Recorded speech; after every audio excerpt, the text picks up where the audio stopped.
working on the roof here. So I'm using, again, Microfiber, Jescar heavy correction, or Jescar correction compound. I guess it was called heavy correction, now it's just called correction compound. Same thing though.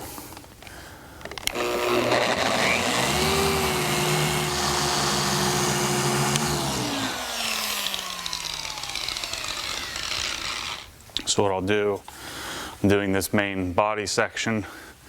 I'm going to grab the LHR 75 and I'll do these pillars with a 3-inch so you can get in there properly. I'm just going to do this big section. I don't know why. Makes me feel more like a man or something. I don't know what the deal is, but I think this thing is great. I just feel, it feels more professional, because you got to control the speed. Yep. And it's just fun to work with. Yeah. I mean, I enjoy working with that machine.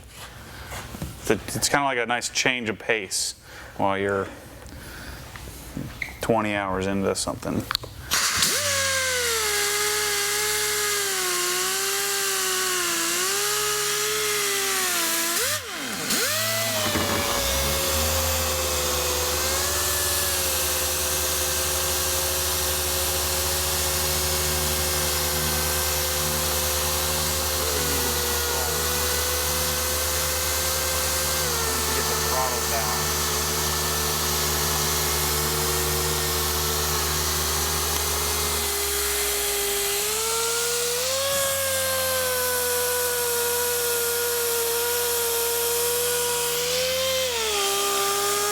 And put a piece of tape right against this, so when you get down against it,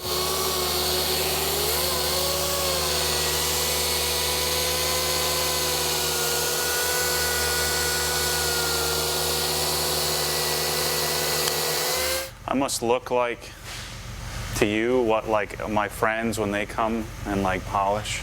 I must look that awkward. Yeah, I mean, you're dealing with an awkward area. Like my buddy Adam LZ came over and he's washing, he's cleaning the wheels. I'm like, what are you doing? Hold the brush like this. Hey, is this John? Speaking. Hey John, this is Matt Moorman. I'm his financial advisor. They asked me to give you a call.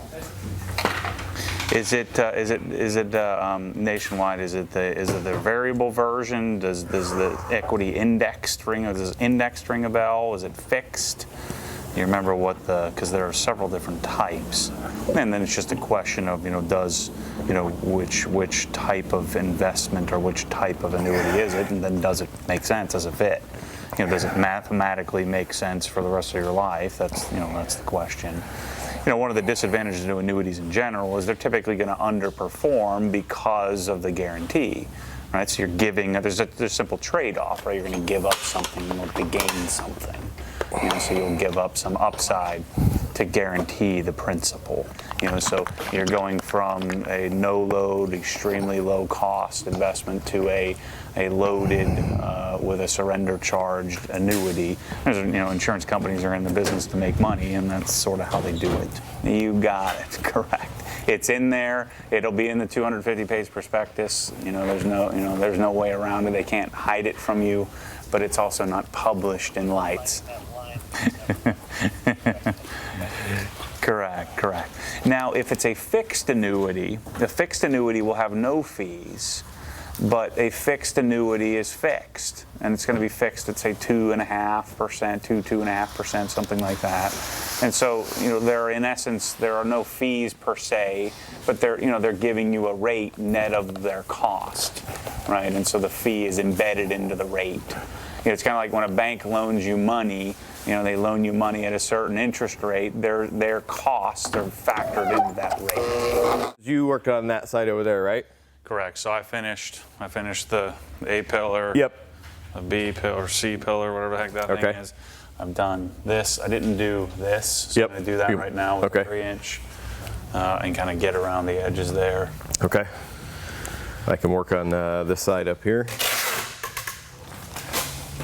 And hopefully I won't have to talk about stock market crashes anymore today.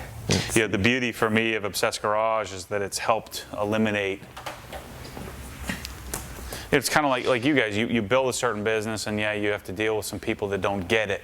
Right. You try to build a business around people that get it. Yep. You know, people that speak the same language as you, so you don't have to have these frustrating conversations. Yeah. I think that's what everybody aspires to work toward. You know, get to a point in life where you work with people that you want to. Yeah. I don't think I'm going to be getting up on top of the car with a light on this spot, so I'm going to call that good. Works for me.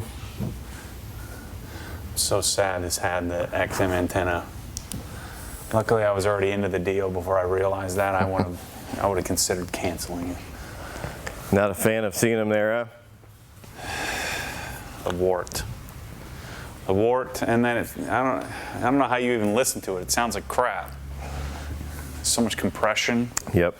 Unfortunately, so much of the world they think that's okay. That or low resolution iTunes files and. Yeah, you know, Apple Music's 192 kilobits per second.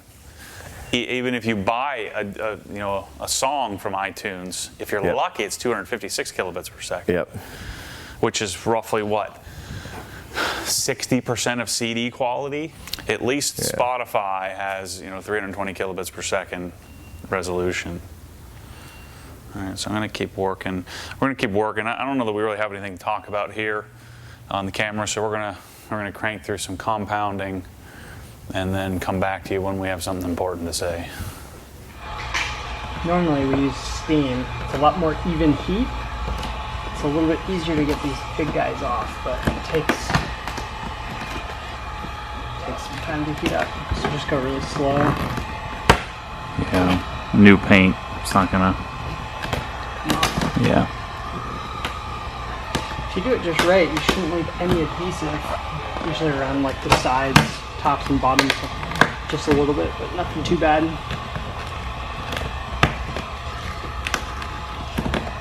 I guess I taped up the air intake. We're gonna pull that off anyway, aren't we? Yeah, it just popped out. So do you ever get Zach in here doing any work? Rarely. Can he be trusted with a polisher? Does he have any skills or no? Oh, no comment. Oh shoot. Yeah, he takes these pieces off on older ones. He's the resident expert when they start falling apart. The 993s and befores, those are his favorite. Other than that. Yeah, that's not bad. He said he worked on my truck. He did work on your truck. Yeah, he polished and coated your truck. That is true.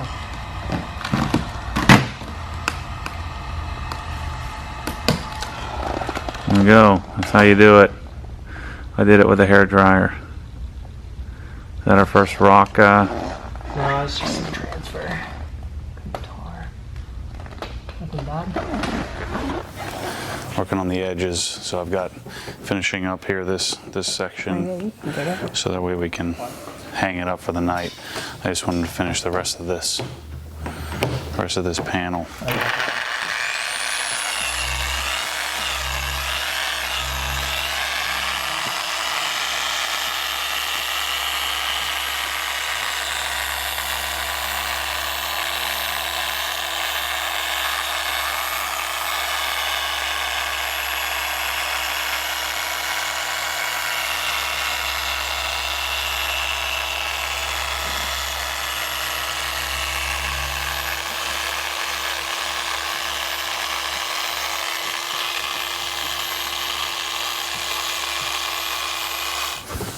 Fender's done?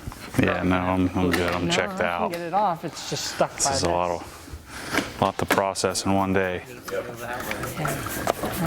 You guys do this every day. There we go. I'm planning on running 2 miles and go to the gym, but I have a feeling that isn't happening.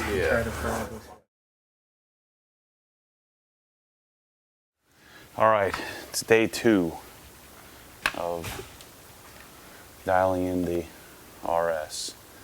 And so the guys are over making some videos and some educational videos. And so I'm here. It's 8 a.m. and I'm just gonna work through the rest of the car here. I'm gonna put the front trunk up here. But again, I'm using Jescar heavy correction compound or correction compound it's now called. So I'm using this and a microfiber cutting pad to get out the sanding and other marks. I found that the car is responding best to compound followed by perfect finish. We finished the hood, and so I have to work all the way around. I'm going to work with various tools here: the pneumatic, the 3-inch, the 5-inch, and again, I very rarely find the need to use the 21. So the 15, does the job. So this is the 15 LHR 15 Mark II, and has the kamikaze backing plate on it with, again, a Meguiars microfiber cutting pad, or cutting disc, the 5-inch pad. And so I'm gonna work on this top section here, just so I don't mess up the hood here. Let's put this up. Let's keep it out of the way. Yeah, I think I can get this without heading into the plastics. So I should be fine. And actually, I'm going to work the 3-inch up here, the 3-inch pneumatic. Any chance I get to use this thing, count me in. The only disadvantage is it's a little more difficult to deal with a hose than it is to deal with a power cord.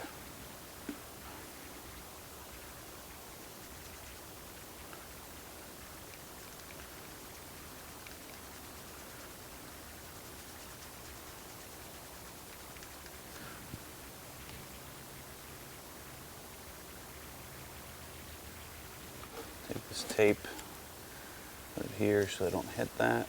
Put some tape on this leading edge here, just to be safe.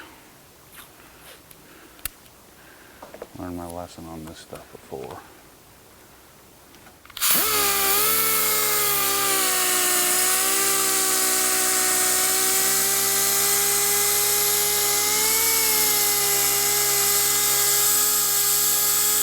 Todd has me back on, reminding me that edges are important. So I've been working my edges. My edge work has improved big time here. We're working on this car. So again, I'm just rolling over and flattening. So normally I would just come up to the edge flat. It doesn't work as well. Anything with this edge. As I am starting a new day, let's just make sure what we're doing here with the pneumatic is working. Yeah, I'm going to come back over this with a 3-inch. I'm not really controlling speed as well as I'd like. I'm probably not working the areas like I could be here because I'm worried about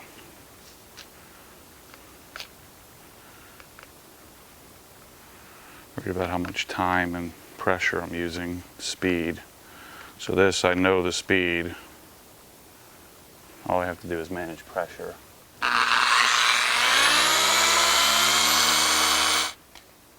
So I'm going to keep working with a 3-inch, 5-inch, swapping back and forth and work through this whole area. So why can't I get my edges dialed in, like, coming up on the edge, coming up on it, but my edges never look as good as the flat part. Like, do I have to apply more aggression? Do I have to hold it there longer? I mean, so, I'm coming up to the edge, and I'm coming up, and I'm looking at the purple, right? So I'm looking to get to the edge of the thing, and I'm coming and I'm rolling up into the edge, and I come back. But I always feel like mine don't look very good. Well, when you're working like kind of the middle of a section, the pad is making full contact. And when you're working the edge, you're only coming in contact with a very small amount of your pad. Right. So even if you come up on like you're doing properly, making contact with certain area, you're only staying on it for a very short period of time. Alternatively, what I find is there's a psychological effect on the edges. Like, I don't know, in the back of my head, I'm always saying, okay, I can't work this overly hard, just in case something happens. So the combination of both it's definitely a learned experience of having confidence that the polisher is going to do its job, staying there for a specific period of time, and working it adequately. Yeah, because I get nervous about like this here. Yep. You know, and before I came here, all I would do was just come up and, you know, I get what I can get, and then I just wouldn't look. You know, and even now, like, you couldn't tell, but I mean, I have to really, I have to really sit there and try to focus and refocus, but then I can see, there's a difference between here and there. And that on exotic cars, let's say Ferrari, for example. I know Todd was talking about Zanassi yesterday. When we go and work on a Zanassi painted, a striped painted, a tri-color painted Ferrari, people wonder why we spend so long on cars. It's because every single edge is lined with really aggressive sanding marks. Yeah. And it takes us a tremendous amount of time and patience to go through and work those edges like you're struggling with. Yeah. Having a tendency to say good enough. Film also, another added benefit to film is if you leave a little thing here or there, leave more paint on the car, the film's going to mask it to an extent. Yeah. Now, if it's a heavier scratch, no, it's not going to. Right. And no, we're not using that as an excuse to, say. But I mean, yeah, right. I can sit there on a leading edge, just keep grinding away, and I mean, obviously, I'm removing more paint at a peak than I am on the flat spot. If I'm coming up onto that peak. And so in order to really get that dialed, I mean, there's a balance. And the other thing that makes me nervous is this is not metal. It's different. It heats up differently. It reacts differently. I don't have a lot of experience with that, but I think it's coming out okay. It's just my edges. When I get the light out, and I'm like, well, okay, is that a little piece of microfiber, or is that an old sanding mark, or is that an old scratch? And to try to discern, okay, is that good enough? So I guess the idea is don't be so scared, but still be careful, right? Yeah, and what we'll usually do is, compound a section, wipe it off, prep wipe it, go back and spot the areas that we need to hit. Right. Do that a couple times. If it's not going to come out after 2, 3, 4 passes, Right. You have to really make a conscious decision on either how much is the person, expecting it to be perfect, and B, what's our responsibility as paint correction specialists at this point. We're in it for the long-term integrity of the car, not making sure every square inch looks right. And like even like on the door, like the bottom, I didn't even get the light out. I got up there well, but I mean, I'm never going to be laying on the ground checking that. Combined with the fact we're going to have it covered with film. It's like here I'm being a bit more discerning because that you'll have a tendency to look at more often. But okay, cool. Well, I'm rolling along here. Only have the front bumper or the other side of the car to do. So, Hey, I watch your videos all the oh time. yeah.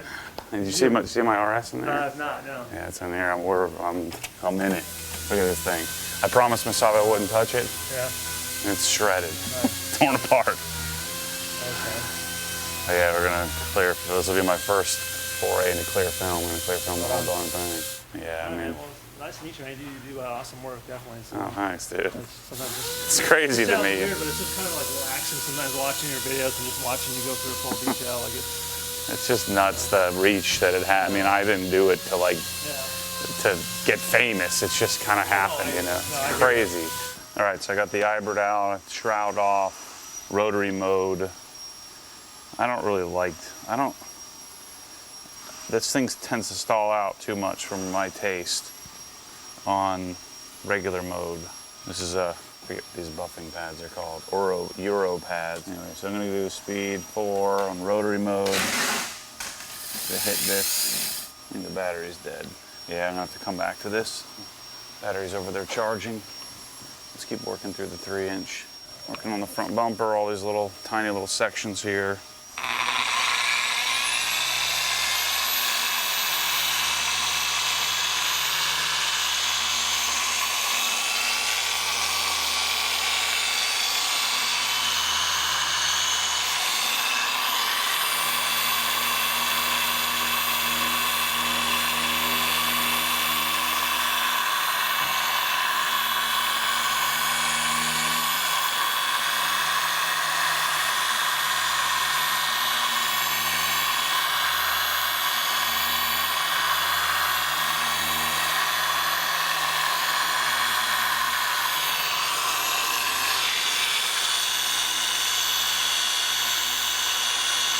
So these sections of the bumper, I don't know that they matter to me all that much, but I'm going to do this, and I might as well do it right. I'm going to work through this here, and I get up in here. I'm not going to worry about getting the nano out for this section, but you know, I'm sitting here thinking, I'm in Ohio at like my favorite detailing place in the world. So imagine yourself living in complete obscurity, doing everything by yourself, thinking you're better than everybody else. You have a mental breakdown. You thought you were superhuman, right? And then you come to realize that you're just a flawed goof.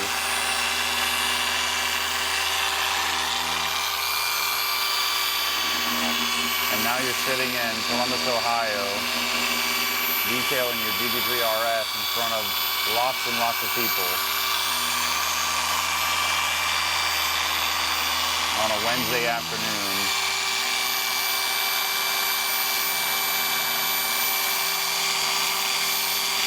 So getting to detail side by side with some of the best, using the best products.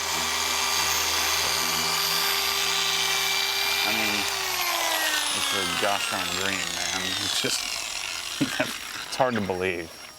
So just imagine that. Now, I couldn't have planned this out if you paid me.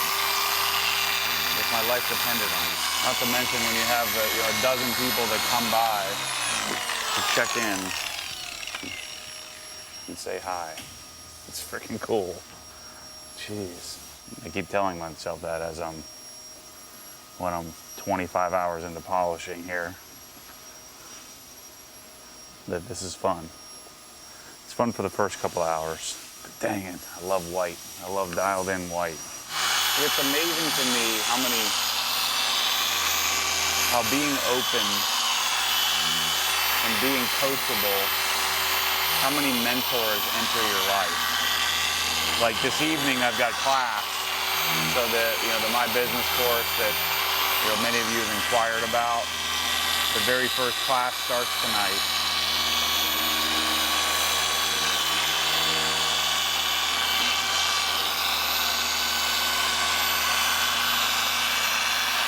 But Rick has been placed in my life. Of course, I've had Jim, who is my mentor in wealth management. I've got Todd mentoring me on detailing. It's just by allowing yourself to be coachable, to be teachable, people just enter your life. And it's amazing. I've been so fortunate. So we went through, how long ago did we go through training together here? It would have been July of last year. July, so it's been a year. Or June. A year and end of June. Oh, crap. So what's it like being here? Yeah, you had your own business, right? So you had your own. Yeah, for a little while. business. Yeah. And then you came through, so they forced you to go through the same training as hacks like me, right? And so now you've been doing this for over a year at Esoteric. What's the difference? Like, definitely the quality of cars, the quality of jobs. It's definitely way above where I was. I was more of your standard, daily, everyday type of car detail shop. Mm-hmm. So you had your Priuses and your Civics and stuff like that. So you wouldn't be doing this kind of no car torn apart. No, but it was more the 2-hour polish job that looked good for a little while, and I started getting into a little bit here and there on certain cars, but. So how would you quantify your skill set difference? So you went through the training. I mean, you probably knew a lot of it, but then picked up a bunch of stuff, right? So. Yeah, I mean, I knew a little bit of it, but not all the techniques and the efficiencies, I guess you'd say. I was definitely spending way too much time per area. Mm-hmm. So really, I wasn't getting any better results by spending more time on that area. Mm-hmm. Basically costing myself time and probably money. Were you using similar stuff? Towards the end, Before I came here, I had purchased a polisher about a year before. You know, I was using the DeWalt and the rotary, and that's where I was. So now you get to work on GT3s and Ferraris and, Yeah. and all kinds of cool stuff. Yeah, you get to see quite a few neat cars. Do you feel a sense of pressure difference, or does it all become to you? Maybe at the start, maybe the first 3 months, 4 months, there was that huge difference. Because you're working on, you know, $500,000 cars. Yeah. Right? Yeah. Yeah, you mess something up on one of those, it's not a quick fix compared to, you know, a $20,000 car or something. Right. And definitely the level they're expecting is definitely a huge leap over what I was doing. Yeah, this is a cool place to be, man. I'm guessing you realize that. You know, people like me want to come here and hang out. Yeah, you realize it pretty quickly. Yeah. So. Yeah. Cool, let's keep rolling. I'll think of other questions I have for you.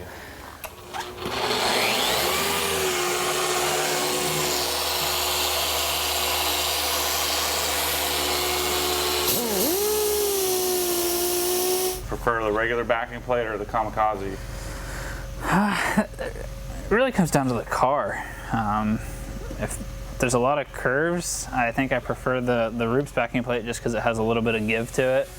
Contours a little bit better. Kamikaze is definitely great backing plate. Pneumatic or 3-inch?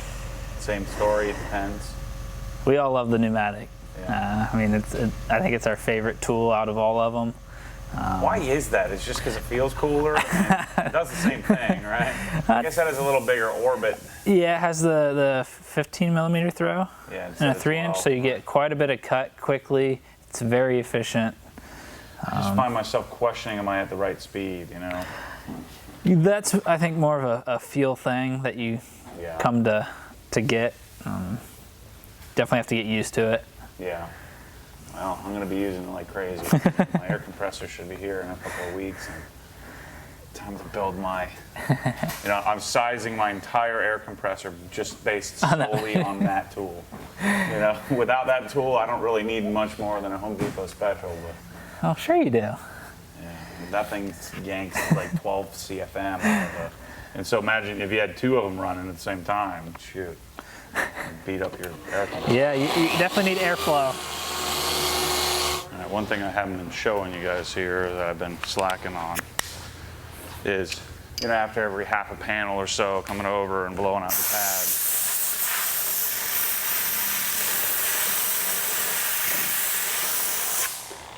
And then also, you know, changing pads periodically. So every, you know, 2 or 3 panels, blowing it out. I mean, every half a panel blowing it out, and then every 2 or 3 panels swapping out the pad and grabbing another one. And I thought that was like a hand spa. That's a Sanding. yeah. Look at that. They got crazy on the sanding. Did the underneath of the Was spoiler. a guarantee like 3 little nibs there, and then they just never finished it. I went mess with it. Yeah, when you pull it, you It's double-sided tape. can see it. So I don't know if it's only here and here. If it's, Or all the way. If it's in the middle, we're kind of screwed trying to get fishing line in there. Yeah. I mean, we could try a little heat and see if it softens and it will pull off. Because you can see the threads move when you... I'm okay not pulling them if you guys are okay with not pulling them. Yeah, that's fine. A little heat might soften it and it'd come off, but Yeah, the payoff is probably not it's minute. worth the effort. Because then it's going to take an hour to get all the old adhesive off and new adhesive back on. There's actually a few sanding marks all over this thing. Yeah, you see that? That's crazy. There was no even attempt to finish those. There's like a spot here, 3 or 4 over here, a couple on that side, a few through the middle.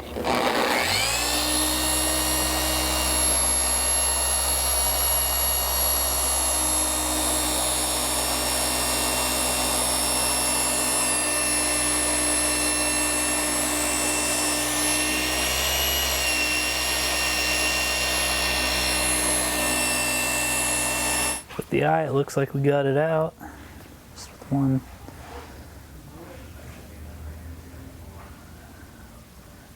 NPL.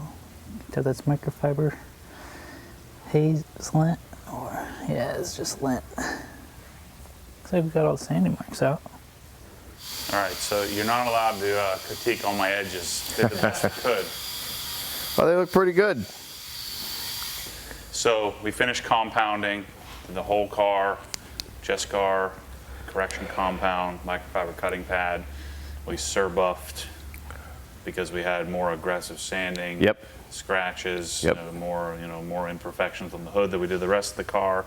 So now it's compounded, so now we would wipe it down, right? So Yeah. Now comes a full prep wipe down on it. We want to make sure that any residue whatsoever of the compound is off. That way we can see exactly what we're dealing with, and it makes it easier for your finish polish to work. should we, would you normally go wash the car? You recommend doing that, or? You can. You don't necessarily need to. With what we're doing, we didn't create a tremendous amount of dust. Plus, in this case, after we're done polishing it, we're going to wash it anyhow before we go into paint protection film, because we need to make sure every bit of dust is off there. But even if we weren't applying film, there wouldn't be a need to, I would say, at this point. Okay.